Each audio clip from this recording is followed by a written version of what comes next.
Students आज तक मैं आपको डिफरेंट डिफरेंट टॉपिक्स पे पढ़ाते आया हूँ, लेकिन आज मैंने ये डिसाइड किया है कि अब जो भी मैं पढ़ाऊँगा वो चैप्टर वाइज़ पढ़ाऊँगा और जो सिलेबस मैं फॉलो करने जा रहा हूँ वो सीबीएसई का सिलेबस होगा, जहाँ पर हम एनसीईआरटी की बुक से पढ़ेंगे। तो सबसे पहले आज हम स्टार्ट करने जा रहे हैं क्लास 7th का चैप्टर नंबर 1 इंटीजर्स। तो चलिए स्टार्ट करते हैं।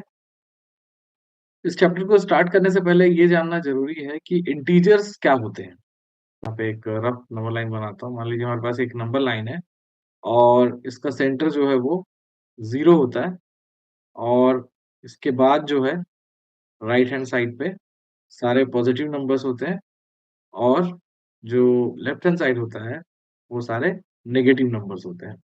तो यहाँ पे अगर मान लीजिए 1, 2, 3 एंड 4 है और यहाँ पे -1, -2, -3 और ये -4 है समझिए। तो ये सारे नंबर्स मतलब 1 से लेके इनफाइनाइट है, ये सारे के सारे नेचुरल नंबर्स होते हैं। हम 0 को जब इंक्लूड कर लेते हैं, तो ये हो जाता है होल नंबर और जब हम सारे नेगेटिव नंबर्स को भी इनके साथ ले लेते हैं, तो ये सारे नंबर्स मिल करके इंटीजर्स बनाते हैं। तो सबसे पहला टॉपिक जो हम पढ़ने जा रहे हैं, वो है प्रॉपर्टीज ऑफ इंटीजर्स। तो देखिए, प्रॉपर्टीज ऑफ इंटीजर्स में सबसे पहले मैं जो प्रॉपर्टी आपसे डिस्कस करने जा रहा हूँ, वो है हमारा क्लोजर प्रॉपर्टी।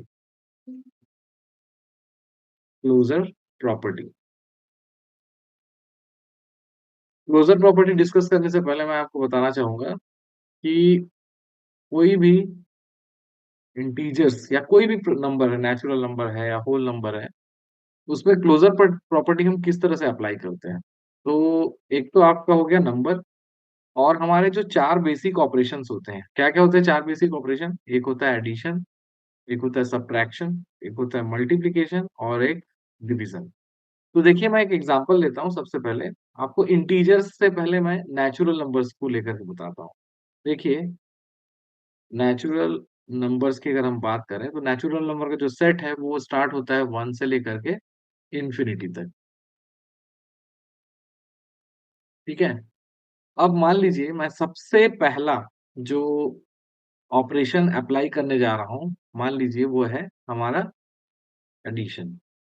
अब अगर इस ऑपरेशन को हम नेचुरल नंबर में अप्लाई करते हैं, फॉर एग्ज़ाम्पल मान लीजिए कि मैं एक नेचुरल नंबर लेता हूँ 2 और एक दूसरा नेचुरल नंबर लेता हूँ मैं 3। इन दोनों पे जब हम एडिशन अप्लाई करते हैं, तो 2 + 3 = 5 जो है, ये एक नेचुरल नंबर मिलता है। मतलब ये हमारा एक नेचुरल नंबर है, ये भी हमारा एक नेचुरल नंबर है, तो आंसर भी हमारा नेचुरल नंबर में आता है। इस तरह से हम बोल सकते हैं कि नेचुरल नंबर एडिशन ऑपरेशन के लिए क्लोज़र है। मतलब हम इस ऑपरेशन को जब नेचुरल नंबर्स पे लगाते हैं, तो जो आंसर आता है वो भी हमारा नेचुरल नंबर ही होता है। ठीक है? अब इसके बाद मान लीजिए मैं नेचुरल नंबर पे एक दूसरा प्रॉपर्टी अप्लाई करता हूँ। मान लीजिए हम सब्ट्रैक्शन अप्लाई करते हैं, ठीक है? तो क्या होता है देखते हैं आइए। देखिए, अगर मान लीजिए मैं 2 + 3 की जगह पे 2 - 3 लिखता हूँ जैसे मान लीजिए, तो हमारा आंसर क्या आएगा? ऑब्वियसली -1। तो ये देखिए यहाँ पे ये नेचुरल नंबर है, ये नेचुरल नंबर है बट ये जो आंसर आया, ये नेचुरल नंबर नहीं है। ये नेचुरल नंबर के सेट से बिलॉन्ग नहीं करता है, -1 जो है वो इंटीजर्स होता है, नेचुरल नंबर के सेट में नहीं होता है। तो इस तरह से हम बोलेंगे कि जो क्लोज़र प्रॉपर्टी है वो सब्ट्रैक्शन के लिए एप्लीकेबल नहीं है नेचुरल नंबर्स पे। आई थिंक आपको क्लोज़र प्रॉपर्टी कुछ हद तक समझ में आई होगी। अब आइए आगे चलते हैं, एक और ऑपरेशन लेता हूँ। मान लीजिए हम थर्ड ऑपरेशन लेते हैं मल्टिप्लिकेशन। तब क्या होता है देखिए, मान लीजिए हम सेम नंबर्स लेते हैं 2 इंटू 3। सो 2 3 जा 6। This is natural number, this is natural number, and answer is also natural number. That means it is closer to multiplication. Means if we apply close multiplication in natural number, so that is closer to it. इसके बाद हमारा जो last operation है वो हम लेते हैं division का ऑपरेशन, ठीक है? सो डिवीजन में क्या होगा देखते हैं। मान लीजिए मैं 2 डिवाइडेड बाय 3 करता हूँ। तो 2 डिवाइडेड बाय 3 करूँगा तो क्या होगा? ये इसका जो आंसर आएगा वो होगा 2/3 जो कि एक नेचुरल नंबर नहीं है। तो यहाँ पे हम बोल सकते हैं कि ये जो डिवीज़न है, ये भी क्लोज़र प्रॉपर्टी को फ़ॉलो नहीं करता है नेचुरल नंबर्स के लिए। तो आई थिंक आपको ये चीज़ें समझ में आ गई होंगी। हाँ, आप ऐसा बोल सकते हैं कि हम एक कोई और एग्ज़ाम्पल लेते हैं, जैसे मान लीजिए 6 डिवाइडेड बाय 3। तो आप बोलेंगे कि सर 6 डिवाइडेड बाय 3 तो 2 आता है, ये तो नेचुरल नंबर है। बट इस प्रॉपर्टी को एग्ज़िस्ट होने के लिए ये ज़रूरी है कि ये जो कंडीशन है सारे नंबर्स के साथ में किसी भी सीक्वेंस में फ़ॉलो हो। तो आई थिंक आपको क्लोज़र प्रॉपर्टी समझ में आ गई। आइए हम क्लोज़र प्रॉपर्टी अब इंटीजर्स के लिए अप्लाई करके देखते हैं। जी, मैं सबसे पहले एडिशन लेता हूँ, तो हम एक नंबर लेते हैं 2 एंड प्लस -1। तो इसका फाइनल आंसर आएगा 2 -1 इज़ इक्वल टू 1। तो देखिए यहाँ पे ये इंटीजर है, ये भी इंटीजर है और जो फाइनल आंसर आया 1 वो भी इंटीजर है।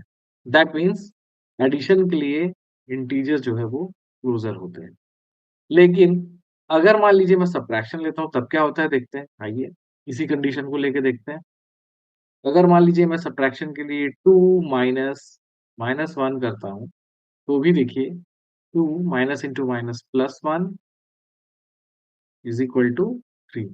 तो देखिए दिस इज़ इंटीजर, ये भी इंटीजर है और आंसर भी इंटीजर है। That means we can say integers are closure to subtraction. आपने नेचुरल नंबर के केस में देखा था कि वो क्लोज़र नहीं था, बट इंटीजर्स सब्ट्रैक्शन के लिए क्लोज़र होते हैं। ठीक, अब आइए हम चलते हैं नेक्स्ट पे, multiplication.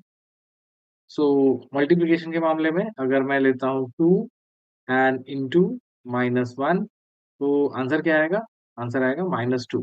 So this is integer, this one is also integer, and the answer is also integer. So multiplication is closer to set of integers. अगर मैं डिवीजन के मामले में देखता हूँ, तो 2 डिवाइडेड बाय -1 अगर हम करें, तो हमारा आंसर हो जाएगा -2। तो यहाँ पर भी ये इंटीजर्स तो आ रहे हैं, लेकिन यहाँ पे हम एक और खास कंडीशन देखते हैं, 2 divided by 0।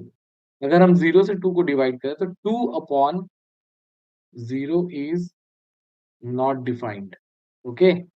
This case is known as not defined case. So इस कंडीशन को जो है इंटीजर्स डिवीजन के लिए फुलफिल नहीं कर रहे हैं। बाकी सब कंडीशन में करेंगे। अगर हम 2 प्लस 0 करते हैं तो 2 आएगा, 2 माइनस 0 करेंगे तो भी 2 आएगा, 2 इंटू 0 करेंगे तो 0 आएगा। बट अगर हम 2 डिवाइडेड बाय 0 करेंगे, तो आंसर जो है वो 2 divide by 0 is not defined case. तो इसलिए हम बोल सकते हैं कि डिवीजन के लिए ये क्लोज़र नहीं होगा। आई थिंक आपको क्लोज़र प्रॉपर्टी अच्छे से समझ में आ गई होगी।